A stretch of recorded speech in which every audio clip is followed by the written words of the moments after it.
Olá, está no ar o programa Diálogos. Eu sou Daniele Panta. E eu, Isabela Lima.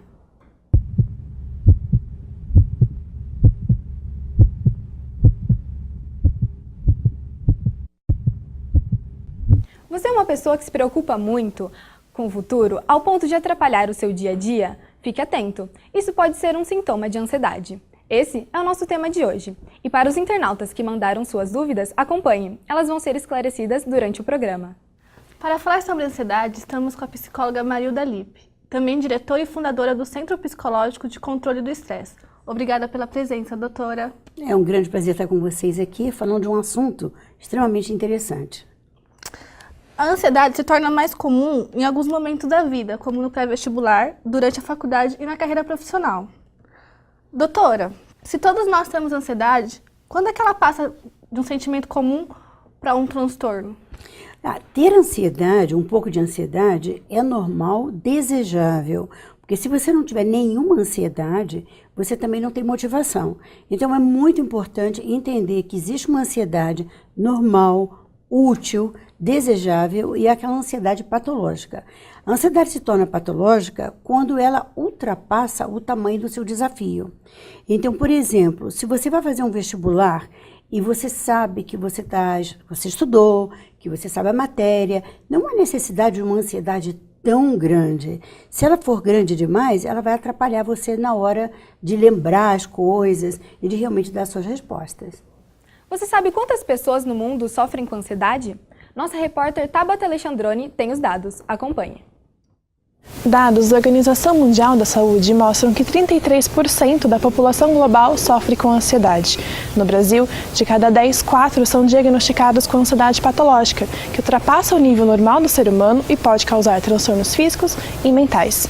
Doutora, esses dados sempre foram altos? Olha, a ansiedade sempre existiu desde a origem do ser humano, mas no momento em que a sociedade passa por mudanças de valores, de princípios e até mesmo de crises financeiras e de política, né, realmente, a ansiedade aumenta. Então, a ansiedade no Brasil está diagnosticada como igual à de países em guerra. Então, você vê, aqui no Brasil, nós estamos sendo um povo ansioso. Entendi. A doutora acha que a tecnologia ou as cobranças do trabalho tem alguma coisa que pode aumentar esse número, que pode motivar isso a crescer cada vez mais? Com certeza absoluta. À medida que você é pressionado e você tem que fazer mais e mais em menos tempo, porque não é essa a ênfase hoje em dia, você tem que produzir mais, com perfeição e cada vez com menos tempo. Então, essa ânsia de você fazer tanta coisa realmente aumenta o seu nível de ansiedade. Mas existem outros fatores hoje em dia que estão colaborando para isso. Por exemplo, essa mudança trazida nos valores pela globalização, em que algo acontece no outro lado do mundo e você imediatamente fica sabendo. Aí você tem que acompanhar todos os modismos, tudo aquilo que está ocorrendo. Então essa ansiedade toda surge justamente dessa necessidade de você acompanhar essas mudanças mundiais muito rápidas, rápidas demais para aquele mecanismo normal do ser humano se adaptar. Nessa época do ano, muitos estudantes prestam vestibular. São meses se preparando para conseguir a aprovação na universidade. Nossa repórter foi falar com os vestibulandos que precisam lidar com a ansiedade. Acompanhe. Tirar boas notas, escolher uma carreira profissional, lidar com a pressão dos pais, ir bem na prova que vai decidir o seu futuro. A adolescência não é um período fácil, especialmente a fase do pré-vestibular. A ansiedade aumenta e dificulta as tarefas diárias. Mateus sabe bem disso. Ele quer cursar medicina e nesse ano de cursinho tem sentido a ansiedade interferindo na rotina. Sei lá, geralmente quando eu tô fazendo alguma coisa e tem bastante gente prestando atenção, eu fico meio ansioso. Tipo agora, mais ou menos, eu fico ansioso pra caramba. Eu começo a suar bastante, a mão fica suada, eu fico com frio e, sei lá, eu fico... não consigo prestar atenção em nada, sabe? É difícil focar. Doutora, nesse caso, como os pais e os professores podem ajudar os alunos ansiosos? A presença dos pais como um elemento de apoio e também dos professores é fundamental para que essa ansiedade seja reduzida. Então, o que os pais podem fazer? Reduzir a pressão que colocam nos estudantes, dizendo que tem que passar, que aquilo é fundamental, aquilo é absolutamente essencial para a vida do adolescente. Porque, na realidade, não é. Se o adolescente não passar nesse vestibular, ele pode fazer o ano que vem.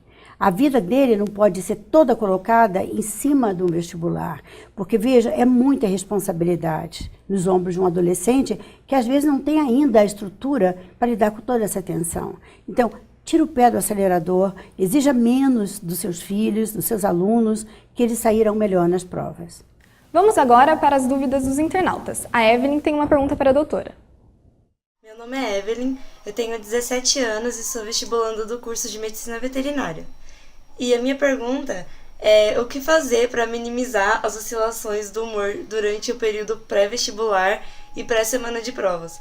Porque eu, pessoalmente, sofro muito com esse problema, que vai chegando perto das datas dos vestibulares, como foi o Enem e a Unesp, que foram os que eu prestei, e também as semanas de prova na escola, porque meu humor ele oscila muito. Questão de horas, minutos, meu humor muda completamente. Às vezes eu mudo, assim, eu tô muito feliz, aí eu mudo rápido pro muito triste, eu choro, fico emotiva, fico sensível. Também mudo do nada pro muito brava, com raiva, irritada. Qualquer coisa que as pessoas falam me deixa irritada. E isso atrapalha a minha relação com as pessoas que eu convivo, com meus amigos da escola, com meus familiares, com meus amigos fora da escola, com as pessoas que eu me relaciono. Porque isso deixa as relações mais conflituosas, porque vai chegando perto desses períodos eu mudo meu humor. E eu gostaria de saber o que eu posso fazer para diminuir essas oscilações e melhorar esse convívio com as pessoas próximo de períodos de grande tensão, assim como, por exemplo, o vestibular. Evelyn, provavelmente você está apresentando um quadro do que nós chamamos de estresse emocional. O estresse leva a pessoa a ficar irritada e nervosa, impaciente, às vezes a pessoa fica mais ansiosa ainda. Então, esse estresse que você está experimentando, na realidade, ele é fruto de todas as exigências externas e internas às quais você está sujeito no momento. Externas são fáceis de serem identificadas, pressão de pai, pressão de mãe, a necessidade que a pessoa tem de realmente ser alguém na vida, os planos, os sonhos, mas há também alguns fatores internos, que é aquela cobrança que você faz dentro da sua cabeça, aquilo que você pensa. Se você quiser ter um desempenho mais regular, mais harmonioso, tente policiar a sua maneira de pensar. Pense de uma maneira mais saudável e menos exigente. Em outras palavras, tenha paciência consigo própria. E, além disso, tente fazer exercício de respiração profunda. A respiração profunda oxigena suas células cerebrais e traz maior tranquilidade para sua mente e para o seu corpo. Vamos para o rápido intervalo, o programa Diálogos volta já.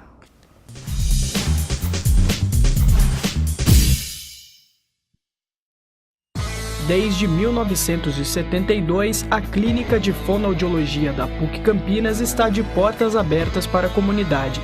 Com equipamentos de última geração, realiza exames e terapias de reabilitação da fala. Se necessário, oferece aparelhos auditivos.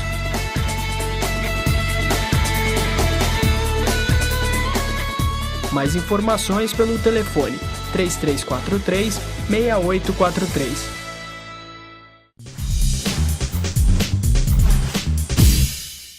Estamos de volta com o programa Diálogos e para falar sobre ansiedade, estamos aqui no estúdio com a psicóloga Marilda Lippe. Agora vamos falar sobre a ansiedade dos universitários. No Brasil, cerca de 15 a 20% dos jovens universitários têm algum tipo de transtorno de ansiedade ou depressão. O ingresso no ensino superior pode se tornar uma experiência estressante, já que causa diversas mudanças na vida dos alunos. Acompanhe na reportagem de Carolina Lima. Mas como a ansiedade afeta o dia a dia dos universitários?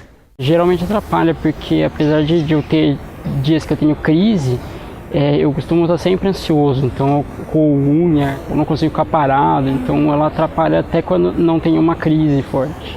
Em semanas de prova, universitários que sofrem com ansiedade têm maior dificuldade. Nas provas eu costumo me distrair muito fácil. Aí eu tenho 2 horas para fazer a prova, acho que alguns minutos eu fico lá, acabo distraindo com coisa que não tem nada a ver e passa o tempo e eu perco o tempo precioso da prova. Foi um problema de readaptação, porque na escola não tinha rotina de estudar todo dia, e aqui se você não estuda todo dia, você não consegue, não vai para frente. São mudanças radicais em um espaço curto de tempo que geram um excesso de ansiedade, que pode sair do controle. Dados da Avaliação Nacional sobre Saúde Universitária dos Estados Unidos indicam que 21,8% dos estudantes acreditam que a ansiedade afetou o desempenho acadêmico. Isso porque a ansiedade dos alunos atrapalha no momento de acompanhar uma aula. Eu não fico confortável lá na sala, porque eu fico sempre mudando de posição, mexendo, eu não consigo ficar parado no lugar muito tempo. Doutora, quais fatores podem causar ansiedade no estudante que acabou de entrar na universidade? Quando o estudante ingressa na universidade, ele está preenchendo um sonho que ele tinha. Só que muitas vezes esse sonho não é tão fácil de ser realizado como ele imaginava. Ele agora vai ter maiores responsabilidades, na maioria das vezes o estudante fica longe da família, muitas vezes ele tem que ingressar no mundo de adultos que ele não conhecia, ele tem que ter uma autodisciplina muito maior, porque não tem mamãe e papai guiando mais. Então, todas essas situações representam desafios para o estudante, além do fato de que agora ele está no caminho de ser um ser humano adulto. Isso amedronta muita gente, né? Sim, com certeza. Doutora, e na sua opinião, o que a universidade pode fazer para ajudar esse aluno, para que ele não sofra tanto? A universidade tem um papel absolutamente fundamental nessa situação. Nós estamos vendo que o nível de ansiedade, de depressão, de desânimo dos alunos, às vezes é muito alto em certas universidades.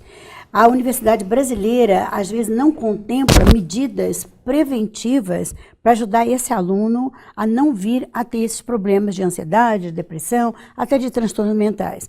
Poderíamos ter grupos semiterapêuticos, encontros de grupos de estudantes, em que se ensinasse essas técnicas de manejo de ansiedade, que se ensinasse a estabelecer metas, que se ensinasse a ter prioridades. Tudo isso a universidade poderia fazer até em função do treinamento de psicólogos dentro da universidade, de psicólogos e médicos. Então, o aluno se beneficiaria de ter esse trabalho preventivo e não esperar o aluno ter um problema para socorrê-lo. Sim, com certeza. Eu acho que aí seria um bom caminho para a Universidade Brasileira ajudar o aluno. A próxima pergunta é do Mário, estudante de jornalismo. Vamos conferir. Olá, eu sou o Mário, aluno de jornalismo da PUC Campinas, e eu queria saber até que ponto esse estresse, essa ansiedade, ela pode atrapalhar o nosso desenvolvimento na universidade. E eu queria saber também se tem algum tipo de técnica ou algo que a gente possa fazer para a gente controlar, ou pelo menos amenizar isso, ainda mais nesse final de ano que está toda essa loucura aí. Obrigadão. Mário, há muito que você pode fazer e são medidas, às vezes, que não são tão difíceis assim, né? Primeiro você precisa entender que a ansiedade, ela é composta, essa reação de ansiedade é composta de dois componentes. Primeiro, há o componente cognitivo, o componente do pensamento da pessoa, aquela parte mais mental, mais emocional. E existe a parte fisiológica. Então, nós não podemos tratar a ansiedade pensando só no corpo. Nós temos que tratar a ansiedade pensando no corpo e na mente. Para fazer isso, então, o que um aluno poderia fazer para se ajudar? Em primeiro lugar, ele deve inspecionar a maneira que ele está pensando. É uma maneira negativista? É uma maneira derrotista? É uma maneira saudável? Este modo de pensar está ajudando ele a resolver o desafio ou está puxando ele para baixo? Então, ele deveria fazer uma reestruturação cognitiva. Reestruturação cognitiva dentro da terapia cognitivo-comportamental significa você mudar o seu pensamento. Você tornar a sua cognição mais saudável, mais positiva, mais otimista, sempre tentando ver o lado positivo das coisas. Então, essa parte aí ajudaria você em termos dos seus sintomas psicológicos, emocionais e mentais. Agora, só isso não vai aliviar a taquicardia que você às vezes tem, aquela suadeira que o aluno às vezes tem, aquela tensão muscular que se manifesta na hora do estresse e da ansiedade. Então você precisa também atentar para essa parte física, fazer um relaxamento, soltar a musculatura, respirar profundamente. Então, se você unir essa mudança cognitiva e você também tomar conta para que o seu corpo relaxe, você vai ver uma diferença enorme. E à medida que você respira profundamente, você oxigena as células cerebrais e você traz harmonia e tranquilidade para o seu ser. Nós vamos para um breve comercial e já voltamos.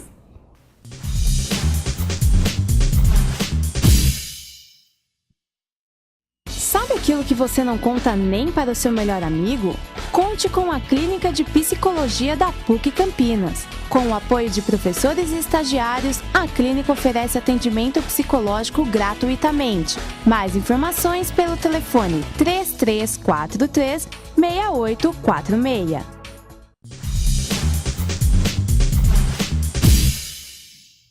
Voltamos com o programa Diálogos. Nesse último bloco, vamos ver como a ansiedade influencia na carreira profissional das pessoas.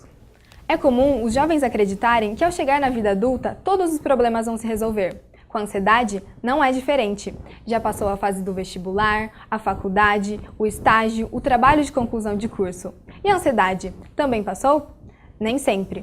A ansiedade na vida adulta também é comum. Nossa repórter Isabela Cardoso traz mais informações sobre isso. Segundo um novo estudo dos professores da Universidade de Toronto, no Canadá, e da Universidade Politécnica de Hong Kong, a ansiedade no trabalho prejudica tanto a saúde do trabalhador, como também seu desempenho profissional. Além disso, segundo a Previdência Social, os transtornos mentais já são o terceiro motivo de afastamento dos funcionários do seu trabalho. Yara Lima percebeu que tinha ansiedade na Faculdade de Arquitetura. Conta que seu rendimento caiu muito e engordou 20 quilos em meses. Depois de formada, os sintomas pioraram e ela chegou a perder uma grande oportunidade de emprego. Durante 2 ou 3 meses eu praticamente dormia só. E como é um curso que eu acho que exige muito de você, é muito tempo que você se dedica, quando você termina a faculdade você se vê sem nada, praticamente. Quando você tem esses sintomas de ansiedade, você se cobra, mas não num sentido de evolução. Na verdade, você se cobra ao contrário. Digamos que você não se acha competente, você acha que não vai dar conta, você acha que seu trabalho não é muito bom. Então, com o desenvolver do projeto, eu me vi nessa situação. E quando eu vi que eu ia atrapalhar o andamento das coisas, eu preferi sair. O Tiago de Aguariúna também nos enviou uma pergunta. Vamos ver? Olá, meu nome é Tiago, tenho 23 anos, sou recepcionista. Eu queria saber o quanto a ansiedade pode atrapalhar o ambiente de trabalho. Olha, a ansiedade excessiva, mais uma vez devo dizer excessiva, porque um pouco de ansiedade pode ser até uma coisa muito boa para você. A ansiedade excessiva, ela atrapalha a qualquer pessoa, desde a criança de 3 anos de idade até o adulto que está entrando na carreira agora ou até uma pessoa da terceira idade. Então, a ansiedade, muitas vezes, não é oriunda só de fatores externos. Não é só o trabalho, não é só a faculdade, não é só o casamento, não é só o namoro que criam ansiedade. Também a ansiedade é criada por fatores internos, a sua maneira de pensar. Então, se você ingressa no ambiente de trabalho já pensando que vai ser difícil, que você não vai dar conta, essa ansiedade vai ser maior. Aliás, a ansiedade sempre surge da percepção que a pessoa tem de que não vai dar conta do desafio. Então, se a gente achar que vai dar conta, a pessoa vai reduzir a ansiedade, não importa se é na infância, na adolescência ou na vida adulta. Agora, logicamente, ao entrar na carreira de início, a ansiedade pode ser maior porque você, de repente, tem que se provar no mundo externo, no mundo que não é tão acolhedor, o valor que você tem. Na faculdade, de um modo ou de outro, você tem os professores, você tem os colegas, e você está num ambiente em que você ainda, assim, é protegido. Mas no mundo lá fora, você tem que lutar por si só. é uma selva e você tem que sobreviver. Então, essa percepção do mundo como uma selva leva as pessoas a terem muita ansiedade. Então, qual seria a ideia? Pensar que eu dou conta do recado, eu sou capaz, eu sou competente e vou fazer o melhor que eu posso. Ninguém pode dar aquilo que vai além da sua capacidade. Doutora, você acabou de dizer que a ansiedade é saudável quando você tem um pouco. Como que é essa ansiedade saudável? Você pode explicar? A ansiedade saudável é aquela que é antecipatória para alguma coisa que você prevê como dentro da sua habilidade de lidar com ela. Então, se você vai a uma festa e você conhece todo mundo, você pode ter um pouquinho de ansiedade, porque vai ser legal estar com os amigos, é uma antecipação de uma atividade prazerosa. Então, é uma ansiedade saudável. Se você vai fazer uma entrevista de emprego e você está consciente de que você é bem preparada, você tem uma boa universidade, você não vai lá achando que vai perder a oportunidade. Ao contrário, você vai lá achando que você vai ganhar. Neste caso, essa ansiedade que você tem é normal, é desejável, ela produz adrenalina e essa adrenalina ajuda você até a ser mais charmosa, mais inteligente, mais alerta para o que está se passando. Então, não vamos ter medo de ansiedade no geral. Vamos sim controlar para que ela não escape do nosso alcance e do nosso meio de lidar com ela. Como vimos, a ansiedade é uma doença que pode se manifestar de formas diferentes. Veja como o tratamento alternativo também pode ser eficaz para controlar os sintomas.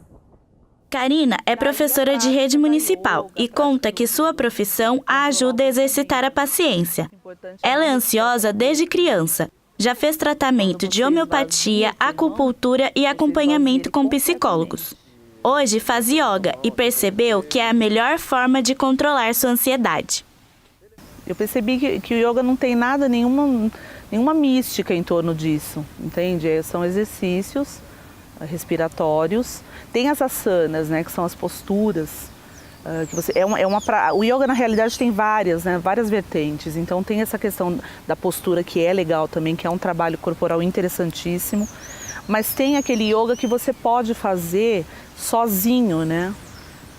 Por exemplo, para controlar o prana, né, que é a energia vital que está no ar, né? E isso ajuda a segurar a ansiedade. Você não necessariamente tem que fazer as posturas. Eu tinha uma informação errada sobre isso. Eu achei que você tinha que ser yogi, que você tinha que praticar a religião, que você tinha... E não é nada disso. São simplesmente exercícios também que qualquer pessoa pode praticar.